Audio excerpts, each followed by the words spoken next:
Tracking, alerting, protecting. This is WKYT News. Good afternoon, Bill Bryant and Barbara Bailey for WKYT News as we continue and the deep freeze continues. The lows dropped to 0 or below overnight and temperatures really haven't risen much since then. We remain under a WKYT First Alert severe weather day because of the cold. We begin now with meteorologist Micah Harris and a check of the forecast. Micah. Yeah, you know, you don't need tornadoes. You don't need damaging straight line winds to actually get a First Alert severe weather day. We're on the opposite end of the spectrum. We're talking about dangerous cold, and it was like that this morning. You know what? For some locations, I know there's double digits out there, but the wind's still going at 5 to 10 miles per hour, and that drops your temperature below 0 in a few locations, especially bluegrass and northbound. You are getting some breaks in the clouds. It's a good looking day. And then your 24-hour planner, we stay that way the rest of the afternoon. Look at your temperatures, though. They don't really budge all that much. We'll be right there by 16 tomorrow morning. Maybe a flurry chance going on for tomorrow and a few flakes at 18 degrees. But here's the deal. Here's the situation, okay? You get that cold Arctic air just building in. Look to the north of us. We're at -1 there in Wisconsin. Here comes another big front rolling southbound as we head toward the weekend. A lot of cold air bottled up north, and it's heading our direction. I'll show you how low we go because could be just as low as today. Coming up in a few minutes. Okay, thank you, Micah, I think. That's right. Well, more than 80 schools closed today because of the extreme cold, including Fayette County. Today, the district's acting superintendent is apologizing for how the decision went down. WKYT's Victor Puente shows us why. It's our top story at 12:30. Victor? If you live in Fayette County and went to bed before 11 o'clock last night, you probably thought there was school this morning. Obviously there wasn't, and today Fayette County's acting superintendent apologized for the way that was communicated. Marlene Helms spoke to the media regarding the decision to cancel school today. She said the meetings about that decision began yesterday around noon and ran throughout the day. At 8 p.m. an email went out to parents saying there would be school on Thursday unless there was a change in the weather forecast. Then around 11:05 we received a call from a school spokesperson telling us school would be canceled. An email to parents went out at 11:50. Helms said they'd been monitoring the weather for several days and made the decision at 8 to give parents time to plan. She said as the evening went on, she heard from parents about their concerns and the weather reports they were seeing, and eventually the decision was made to cancel classes.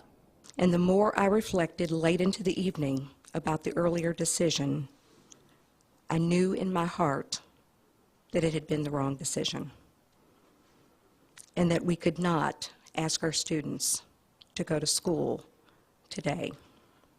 Helms said in the future any notifications about canceling classes wouldn't be sent out until they were absolutely sure the right decision had been made. In Lexington, Victor Puente, WKYT. Victor, thank you very much. All school-sponsored after-school activities in Fayette County have also been canceled today. Several school districts in our area decided that they would go on ahead and have classes today, and WKYT's Phil Pendleton is in Pulaski County, where students bundled up and headed off to school.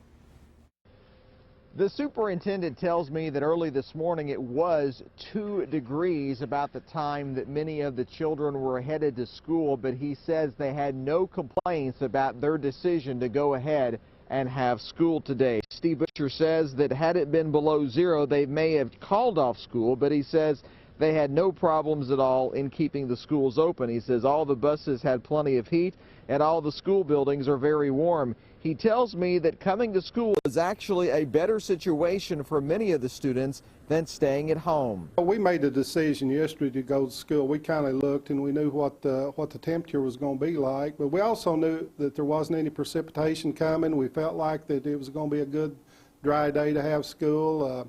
We have newer buses. They all started. We have no issues at all this morning. And Butcher says that he's not concerned about the trip home for later this afternoon because he says it's supposed to stay dry, and he says the forecasts are calling for temperatures to move into the 20s. In Pulaski County, Phil Pendleton, WKYT. Phil, thanks. The Pulaski County School Superintendent says if it had been snowing this morning, that very well could have changed the decision there. Well, shelters were packed overnight with people needing a warm place to stay. The Hope Center alone had 245 people and had to house about a dozen at Arlington Christian Church. The Cold Patrol went out in search of people needing shelter, didn't find them. Lexington police also reported only one person who they helped find shelter. I think after last year, and I think after people sort of saw this coming, and I think they did prepare. I think no one, they decided it was not worth it to wait. It was much better to prepare and to try to get where you're going before it gets too bad.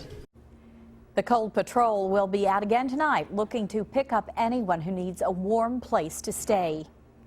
Well, the extreme cold caused problems for flyers this morning at Bluegrass Airport. A water line on a Delta plane froze. The airline is working now to thaw it out and won't fly the plane until it's safe. The plane should have taken off at 7:20 this morning, but it never left the gate. Passengers were allowed to get off, and many of them have been rebooked on alternate flights. Best be safe in that situation. Yes, absolutely. Yeah. Well, a manhunt continues in France for two brothers accused of killing a dozen people. The victims all worked in the office of a satirical newspaper in Paris. Alfonso Van Marsh is tracking the search. Security teams surrounded a gas station in northern France after a worker told police he spotted the men suspected of gunning down 12 people in Paris. The brothers are reportedly armed with assault rifles. Witnesses say they stole food and fuel before taking off. French authorities say Saeed and Sharif Kouachi are jihadists with long-standing ties to al-Qaeda and may attack again. A third suspect, an 18-year-old, surrendered to police after learning his name was linked to the massacre. Police say the suspect stormed the editorial meeting of Charlie Hebdo, a paper that has poked fun of Islam as well as other religions and public figures. A witness says one gunman yelled, "Tell the media it is al-Qaeda in Yemen," after he killed journalists and police. Al-Qaeda in Yemen is a very dangerous group. I think it's actually the most dangerous terrorist group out there. They said just a few days ago that they want to conduct attacks against the West. Crowds gathered across the country to mark a national day of mourning. People held pencils and notebooks in the air to show solidarity and support freedom of speech. Alfonso Van Marsh, CBS News. And French police are also searching for a gunman who killed a police officer in Paris this morning. It is unclear if that shooting is in any way linked to yesterday's attack. Investigators need your help in tracking down two theft suspects right now. The Whitley County Sheriff wants anyone with any information about the owner or occupants of this truck to give them a call. They say someone stole two heating and air conditioning units, as well as two winches and a copper line there on Christmas Eve. They're hoping that these pictures will lead them to the thieves. Well, there's a call for tighter restrictions on electronic cigarettes. And scientists are reporting promising results on a new antibiotic. Ebony Williams has details in this Better Living report. A good one. Scientists have discovered a new antibiotic that's effective against superbugs that are resistant to other drugs. It's called Teixobactin, and so far it's only been tested in mice. Scientists hope to start testing on people in 2 years, eventually using the drug to treat tough infections including MRSA and tuberculosis. Two leading cancer organizations are calling for government regulation of electronic cigarettes. Scientists express concerns about whether e-cigarettes may lead non-smokers, especially those under 18, to develop nicotine addiction.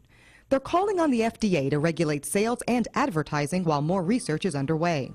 And research in JAMA Psychiatry finds women suffering from post-traumatic stress disorder are nearly twice as likely to develop type 2 diabetes. The study says antidepressants and weight gain are part of the cause for the increased risk. It's estimated that 1 out of 9 women will have PTSD at some point in their lives, twice the rate of men.